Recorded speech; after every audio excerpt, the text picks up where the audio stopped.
প্রতিদিন যে ৭ কাজ করলে বিষণ্ণতা কমবে। মানসিক স্বাস্থ্য নিয়ে সচেতনতা বেড়েছে। অনেকে আবার নিজের বিষণ্ণতা লুকিয়ে রাখতে চান। হাসি আনন্দের পাশাপাশি এই মন খারাপের অনুভূতিগুলোও জীবনের অংশ।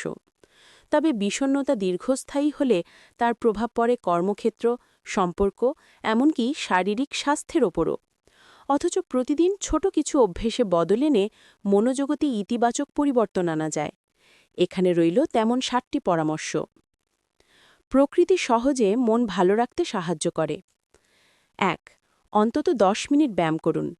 হালকা ব্যায়াম বা স্ট্রেচিং মন ও শরীর দুটোকেই সক্রিয় করে। সকালে ঘুম থেকে উঠে কিছু সময় ব্যায়াম করতে পারেন। দিনের শুরুতে গায়ে লোদ লাগানো বা হাঁটাহাঁটি করা আমাদের দেহে কর্টিসলের মাত্রা কমিয়ে দেয়, যা মানসিক চাপ কমাতে সাহায্য করে। দৈনন্দিন কাজের মধ্যেই ব্যায়ামকে অন্তর্ভুক্ত করা যায়। সন্তানকে স্কুলে থেকে আনা নেওয়ার পথে হাঁটতে পারেন। অফিসে যাওয়ার সময় কিছুটা পথ হেঁটে যেতে পারেন। লিফটের পরিবর্তে ব্যবহার করতে পারেন সিঁড়ি। ২. শরীরে রোদ লাগান। অনেকে দিনের বেশিরভাগ সময় ৪ দেয়ালের মধ্যে কাটান। এতে মনের উপর চাপ বাড়ে। ভিটামিন ডি এর অভাবে হতাশা ও উদ্বেগ দেখা দিতে পারে। তাই মন ভালো রাখতে প্রতিদিন সূর্যের আলোর সংস্পর্শে আসা খুবই গুরুত্বপূর্ণ।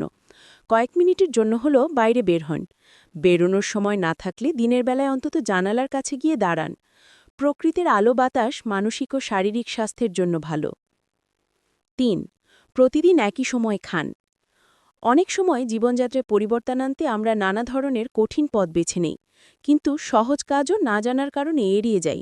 এই যেমন শুধু সঠিক সময় খাবার খাওয়ার মাধ্যমেও বড় পরিবর্তন আনা সম্ভব।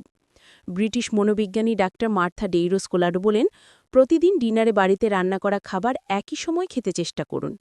এই ধারাবাহিকতা মানসিক স্বাস্থ্যে ইতিবাচক প্রভাব ফেলবে। ৪. প্রকৃতির কাছাকাছি থাকুন। ইট পাথরের শহরে প্রকৃতির সান্নিধ্য পাওয়া কিছুটা কঠিন বটে, তবে চাইলে বাড়ির পাশের কোনো পার্ক বা ছাদ বাগানে কিছুটা সময় কাটাতে পারেন। ইংল্যান্ডের ডার্বি বিশ্ববিদ্যালয়ের অধ্যাপক মাইলস রিচার্ডসন বলেন, প্রকৃতিকে কাছ থেকে দেখলে সুস্বাস্থ্য বজায় থাকে, মনও ভালো থাকে।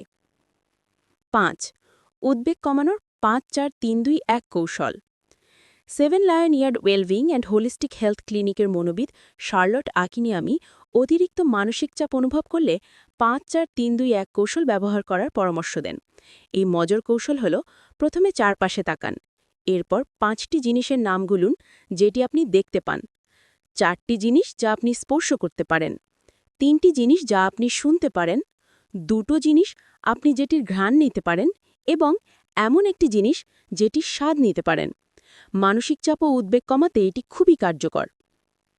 ৬. ডিজিটাল ডিটক্স করুন। হাতে তুলে নিন পড়ব করেও পড়া না হওয়া চমৎকার কোনো বই। সামাজিক যোগাযোগ মাধ্যমে সারাক্ষণ সক্রিয় থাকা অনেক সময় আমাদের অজান্তেই মনকে ভারাক্রান্ত করে তোলে। সেখানে যেহেতু মানুষ জীবনের ইতিবাচক বিষয়গুলো দেখাতেই বেশি পছন্দ করে, তাই অন্যের জীবনের সাফল্য বা আনন্দ দেখে নিজের জীবনকে ছোট মনে হতে পারে, জন্ম নিতে পারে হীনমন্যতা। তাই প্রতিদিন কিছু সময়ের জন্য ফোন বা ল্যাপটপ থেকে দূরে থাকুন। হাঁটতে যান, প্রিয়জনের সঙ্গে কথা বলুন বা চুপচাপ জানালার বাইরে তাকিয়ে থাকুন। এইটাই ডিজিটাল ডিটক্স, যা মস্তিষ্ককে বিশ্রাম দেয় ও মনোযোগ বাড়ায়। ৭. ছোট সাফল্যগুলো উদযাপন করুন। আপনি নিজের জন্য ছোট কিছু লক্ষ্য সেট করুন। এরপর সেগুলোতে সফল হতে চেষ্টা করুন। অন্যের কাছে সেটি সহজ ও স্বাভাবিক মনে হলেও আপনার এই ছোট্ট সাফল্যের জন্য নিজেকে ধন্যবাদ দিন। নিজেকে অতিরিক্ত চাপের মধ্যে ফেলবেন না। নিজের ছোট সাফল্যগুলো উদযাপন করুন। এতে মন চাপমুক্ত হবে, নতুন কাজে অনুপ্রেরণা পাবেন। সূত্র: হ্যালো ম্যাগাজিন।